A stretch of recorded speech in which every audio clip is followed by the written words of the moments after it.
வணக்கம். மாவட்ட ஆட்சித்தலைவர் அவர்களுக்கு வணக்கம்.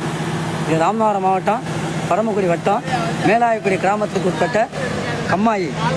இந்த கம்மாயில் மண் எடுக்கணும்னு சொல்லி ஐயா அன்பான மாவட்ட ஆட்சித்தலைவர் அவர்களே, மரியாதைக்குரிய மாவட்ட ஆட்சித்தலைவர்களே, இந்த கிராமத்தில் ஆயிரக்கணக்கான மக்கள் விவசாயத்தை நம்பி வாழ்ந்துக்கிட்டு இருக்காங்க.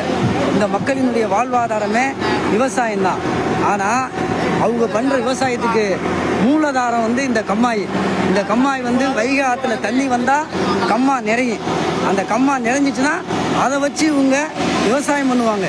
இன்றைக்கி இந்த கம்மாயில் மண் வெட்டிக்கிட்டு இருக்காங்க ஐயா. கரம்பையை பூரா தனியாக ஒதுக்கிட்டாங்க.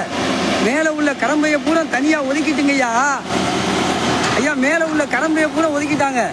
ஒதுக்கிட்டு கீழே 10 அடிக்கும் கீழே மண் அள்ளுறாங்க ஐயா. மண் அள்ளுறாங்க. அந்த மண் 30 அடி ஆழத்துக்கு அள்ளிக்கிட்டு இருக்காங்க ஐயா. ஆமாங்க ஐயா. தயவு செஞ்சு இந்த மேலாயக்குடி கிராமத்தில் வாழக்கூடிய மக்களுடைய விவசாயம் வாழ்வாதாரம் பாதுகாக்கப்படணும். அதனால் இந்த மக்கள் மேலே கடனை வச்சு ஐயா அந்த மேலாயக்குடி கம்மாயை வெட்டுறதை நீங்கள் தயவு கூர்ந்து அதை தடுத்து இந்த மக்களினுடைய வாழ்வாதாரத்தை பாதுகாத்து இதில் உள்ள வண்டியை எல்லாத்தையும் வெளியேற்ற சொல்லி கம்மாயில் மண் அள்ளுறதை நிப்பாட்டுங்க ஐயா. நிப்பாட்ட சொல்லுங்க ஐயா. கரம்பை மட்டும் 6-7 அடிக்கு அள்ளி போட்டுட்டு கீழே 30 அடிக்கு மணல் அள்ளுறாங்க ஐயா. தண்ணியே நிற்காதுங்க ஐயா. கம்மாயில் தண்ணியே நிற்காது.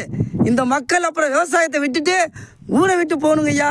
ஆமாங்க ஐயா. தயவு செஞ்சு எங்களுடைய வாழ்வாதாரத்தை நீங்கள் பாதுகாக்கணும். இந்த மண் வெட்டுறதை தடுத்து நிப்பாட்டுங்க ஐயா. ரொம்ப நன்றிங்க ஐயா.